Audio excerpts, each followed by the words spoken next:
ಒಂದೇ ರೀತಿ ಕೀರೆ ಸೊಪ್ಪಿನಲ್ಲಿ ಸಾಂಬಾರು ಮಾಡಿ ಬೇಜಾರಾಗಿದೆಯಾ? ಈ ರೀತಿ ಒಮ್ಮೆ ಟ್ರೈ ಮಾಡಿ, ತುಂಬ ಚೆನ್ನಾಗಿರುತ್ತೆ. ಹೆಲ್ತಿ ಡಿಶ್ ಅಂತಲೇ ಹೇಳ್ಬೋದು. ಇದರಲ್ಲಿ ನಾನು ಅರ್ಧ ಮಾತ್ರ ಯೂಸ್ ಮಾಡಿಕೊಂಡು ತೋರಿಸ್ತಾ ಇದ್ದೀನಿ.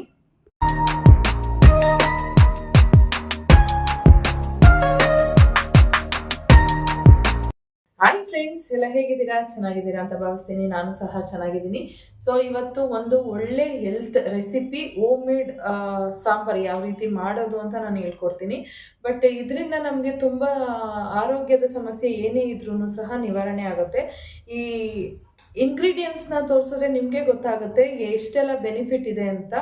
ಸೊ ಒಂದೊಂದಾಗಿ ಹೇಳ್ತಾ ಹೋಗ್ತೀನಿ. ಎಲ್ಲೂ ವಿಡಿಯೋನ ಸ್ಕಿಪ್ ಮಾಡ್ದಿರ ದಯವಿಟ್ಟು ವಿಡಿಯೋನ ಪೂರ್ತಿಯಾಗಿ ನೋಡಿ, ಒಂದು ಸಪೋರ್ಟ್ ಮಾಡಿ, ಒಂದು ಕಮೆಂಟ್ ಮಾಡಿ. ಆ್ಯಂಡ್ ಇನ್ನೂ ನನ್ನ ಚಾನಲ್ನ ಸಬ್ಸ್ಕ್ರೈಬ್ ಮಾಡಿದಿರ ನೋಡ್ತಾ ಇದ್ರೆ ಪ್ಲೀಸ್ ಸಬ್ಸ್ಕ್ರೈಬ್ ಮಾಡಿ, ಬೆಲ್ಲೈಕನ್ ಮಾಡಿ. ಬೆಲ್ಲೈಕನ್ ಮಾಡೋದ್ರಿಂದ ನಂದು ಫಸ್ಟ್ ವಿಡಿಯೋ ನೋಟಿಫಿಕೇಶನ್ ನಿಮಗೆ ಬರುತ್ತೆ. ಅಲಸಂದೆ ಕಾಳು, ಬೀನ್ಸ್ ಕಾಳು, ಬಟಾಣಿ, ಹೆಸರು ಕಾಳು, ಇದೆಲ್ಲ ಎಷ್ಟು ಆರೋಗ್ಯಕ್ಕೆ ತುಂಬ ಒಳ್ಳೆಯದು ಅಂದರೆ ತುಂಬ ಒಳ್ಳೆಯದು.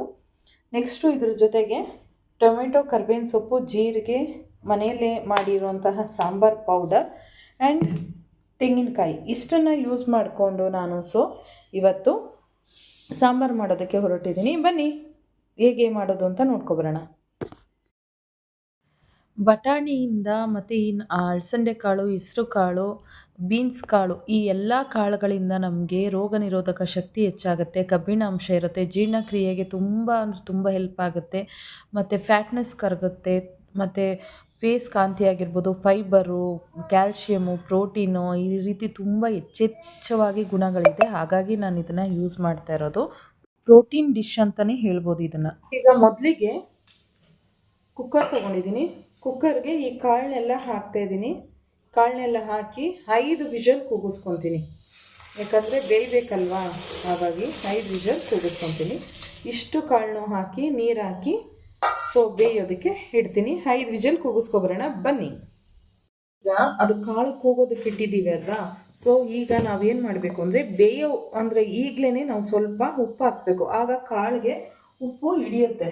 ಹಾಗಾಗಿ ನಾನು 1 ಸ್ಪೂನ್ ಆಗೋಷ್ಟು ಉಪ್ಪು ಹಾಕ್ತಾ ಇದ್ದೀನಿ. ಈಗ ಕ್ಲೋಸ್ ಮಾಡೋಣ.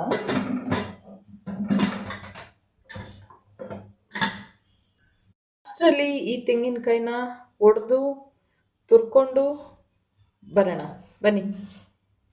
ಕಾಯಿ ಒಡೆದಿದ್ದೀನಿ. ಈಗ ನನಗೆ ಇಷ್ಟು ಚಿಕ್ಕ ಕಾಯಿ ಸಾಕು, ಇಷ್ಟು ಸಾಕು. ಇದನ್ನು ಎತ್ತಿಡ್ತೀನಿ. ಈಗ ಕಾಯಿನ ತುರ್ಕೊತಾ ಇದ್ದೀನಿ. ಇದರಲ್ಲಿ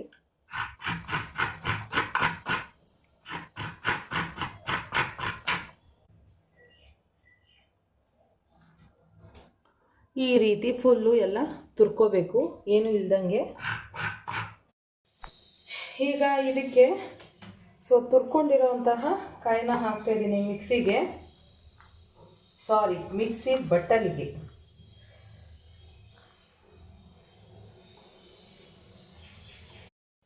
ಈಗ ಇದಕ್ಕೆ ಹೆಚ್ಕೊಂಡಿರೋಂತಹ ಟೊಮೆಟೊನ ಹಾಕ್ತಾಯಿದ್ದೀನಿ. ಒಂದನ್ನು ಮಾತ್ರ ಹಾಕ್ತಾಯಿದ್ದೀನಿ. ಹುಣಸೆಹಣ್ಣು ಸ್ವಲ್ಪ ತಗೊಂಡಿದ್ದೀನಿ, ಒಂದು ಚಿಕ್ಕ ಗಾತ್ರದ ಹುಣಸೆಹಣ್ಣು ಹಾಕ್ತಾಯಿದ್ದೀನಿ. ಇದಕ್ಕೆ ಜೀರಿಗೆ ಹಾಕ್ತಾಯಿದ್ದೀನಿ. ನೀಟಾಗಿ ಈಗ ರುಬ್ಕೊಬರೋಣ ಬನ್ನಿ. ಇದು ರುಬ್ಬಿದೆ. ಯಾವ ರೀತಿ ರುಬ್ಬಿದ್ದೀನಿ ಅಂತ ನೋಡಿ, ಫುಲ್ಲು ನುಣ್ಣಗೆ ಪೇಸ್ಟ್ ಆಗಿದೆ. ಇದಕ್ಕೇನೆ ಸಾಂಬಾರು ಪೌಡ್ರನ್ನು ಹಾಕಿ ರುಬ್ಕೊತಾ ಇದ್ದೀನಿ 1 ರೌಂಡು. ರುಬ್ಬಿರೋಂಥ ಮಿಶ್ರಣ ನೋಡಿದ್ರಲ್ಲ ಎಷ್ಟು ನುಣ್ಣಗೆ ಪೇಸ್ಟ್ ಆಗಿದೆ ಅಂತ. ಈ ರೀತಿ ರುಬ್ಕೋಬೇಕು. ಈಗ ನಾನು ಒಂದು ಪಾತ್ರೆ ಇಟ್ಟಿದ್ದೀನಿ. ಈ ಪಾತ್ರೆಗೆ ಸ್ವಲ್ಪ ಎಣ್ಣೆ ಹಾಕ್ತಾ ಇದ್ದೀನಿ.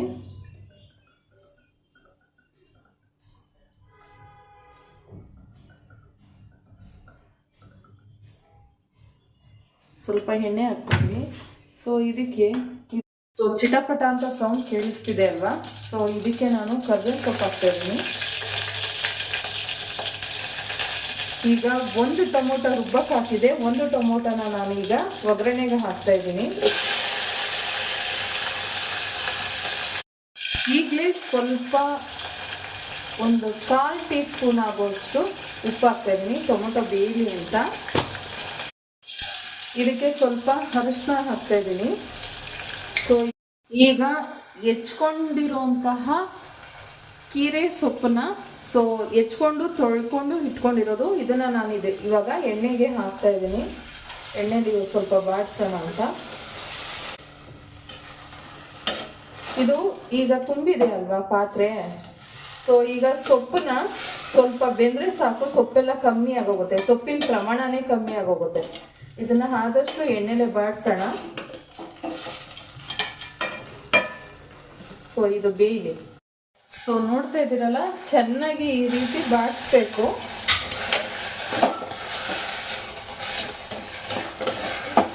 ಈ ರೀತಿ ಬಾಡಿದ್ಮೇಲೆ ಇದಕ್ಕೆ ರುಬ್ಬಿರೋಂಥ ಮಿಶ್ರಣನ ಹಾಕ್ತಾ ಇದ್ದೀನಿ. ಇದಕ್ಕೆ ರುಬ್ಬಿರೋಂಥ ಮಿಶ್ರಣನ ನೀಟಾಗಿ ಇದಕ್ಕೆ ಹಾಕೊಳ್ಳೋಣ. ಸ್ವಲ್ಪ ಬೇಯಲಿ, ಹಸಿ ಸ್ಮೆಲ್ ಹೋಗೋವರೆಗೂ ಬೇಯಲಿ. ಇದಕ್ಕೆ ಸ್ವಲ್ಪ ನೀರು ಹಾಕ್ಕೊತೀನಿ. ಬೇಯಿಸ್ಕೊಂಡಿರೋಂತಹ ಕಾಳನ್ನ ಇದಕ್ಕೆ ಹಾಕ್ತಾ ಇದ್ದೀನಿ ಈಗ. ಚೆನ್ನಾಗಿ ಬೆಂದಿದೆ. ಸಪ್ರೇಟಾಗಿ ಬೇಯಿಸ್ಕೊಳ್ಳೋದು ಏನಕ್ಕೆ ಅಂದರೆ ಅದು ಬೇಯೋದಿಲ್ಲ, ಖಾರದ ಜೊತೆ ಕಾಳುಗಳು ಬೇಗ ಬೇಯೋದಿಲ್ಲ. ಹಾಗಾಗಿ ಇದನ್ನು ಸಪ್ರೇಟಾಗಿ ಬೇಯಿಸ್ಕೊಂಡು ಹುಳಿ ಮಾಡ್ಕೊತಾ ಇದ್ದೀನಿ. ಇದು ಚೆನ್ನಾಗಿ ಬೇಯಲಿ. ತುಂಬ ಚೆನ್ನಾಗಿರುತ್ತೆ, ಅನ್ನಕ್ಕೆ ಮುದ್ದೆಗಂತೂ ಸೂಪರಾಗಿರುತ್ತೆ. ಇದಕ್ಕೆ ರುಚಿಗೆ ತಕ್ಕಷ್ಟು ಉಪ್ಪು ಹಾಕ್ತಾಯಿದ್ದೀನಿ. ನೆನ್ಪಿಟ್ಕೊಳ್ಳಿ, ಕಾಳು ಬೇಯೋವಾಗೂ ಉಪ್ಪು ಹಾಕಿದ್ದೀನಿ ಆ್ಯಂಡ್ ಟೊಮೆಟೊ ಬೇಯೋವಾಗೂ ಉಪ್ಪು ಹಾಕಿದ್ದೀನಿ. ಈಗ ಒಂದು ಸ್ವಲ್ಪ ಹಾಕ್ತೀನಿ ಅಷ್ಟೇ. ಆಮೇಲೆ ಉಪ್ಪು ಜಾಸ್ತಿ ಆಗೋದ್ರೆ ತಿನ್ನೋದಕ್ಕಾಗಲ್ಲ, ಉಪ್ಪು ಕಮ್ಮಿ ಇದ್ದರೆ ತಿನ್ಬೋದು. ಬೇಕು ಅಂದರೆ ಆಮೇಲೆ ಆ್ಯಡ್ ಮಾಡಿಕೊಂಡ್ರು ಏನೂ ಚಿಂತೆ ಇಲ್ಲ. ಉಪ್ಪು ಜಾಸ್ತಿ ಆಗಿಬಿಟ್ರೆ ಚೆನ್ನಾಗಿರಲ್ಲ. ಹಾಗಾಗಿ ಇದು ಚೆನ್ನಾಗಿ ಬೇಯಲಿ. ರೆಡಿ ಆಗುತ್ತೆ ಸಾಂಬಾರು. ಅಂತ ಕುದೀತಾ ಇದೆ.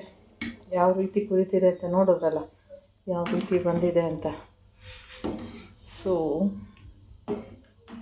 ಇದಾಗಿತ್ತು ಇವತ್ತಿನ ಡಿಶ್. ಇದಕ್ಕೆ ಅನ್ನ, ಮುದ್ದೆ, ಚಪಾತಿ ಒಳ್ಳೆ ಕಾಂಬಿನೇಷನ್.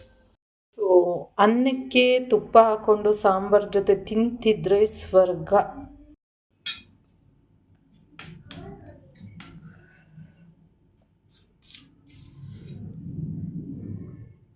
ತಿಂದು ಯಾವ ರೀತಿ ಇದೆ ಅಂತ ಟೇಸ್ಟು ನೋಡೋಣ ಬನ್ನಿ. ಟೇಸ್ಟು ತುಂಬ ಚೆನ್ನಾಗಿ ಬಂದಿತ್ತು. ತುಪ್ಪದ ಜೊತೆ ತುಂಬ ಚೆನ್ನಾಗಿತ್ತು ಟೇಸ್ಟು. ಆರೋಗ್ಯನೇ ಭಾಗ್ಯ ಅಂತಾರಲ್ಲ, ಹಾಗಾಗಿ ಆರೋಗ್ಯವಾಗಿದ್ದರೆ ನಮಗೆಲ್ಲನೂ ಸಿಗುತ್ತೆ ಅಂತಲೇ ಹೇಳ್ಬೋದು. ಈ ರೀತಿ ಮನೆಯಲ್ಲಿ ಒಂದು ಒಳ್ಳೆ ಡಿಶ್ನ ಮಾಡ್ಕೊಂಡು ತಿನ್ಬೋದು. ಇನ್ನೂ ನನ್ನ ಚಾನಲ್ ಯಾರೆಲ್ಲ ಸಬ್ಸ್ಕ್ರೈಬ್ ಮಾಡಿದ್ರೆ ನೋಡ್ತಿದ್ದೀರಾ, ಪ್ಲೀಸ್ ಸಬ್ಸ್ಕ್ರೈಬ್ ಮಾಡಿ, ಲೈಕ್ ಮಾಡಿ, ಶೇರ್ ಮಾಡಿ. Thank you so much.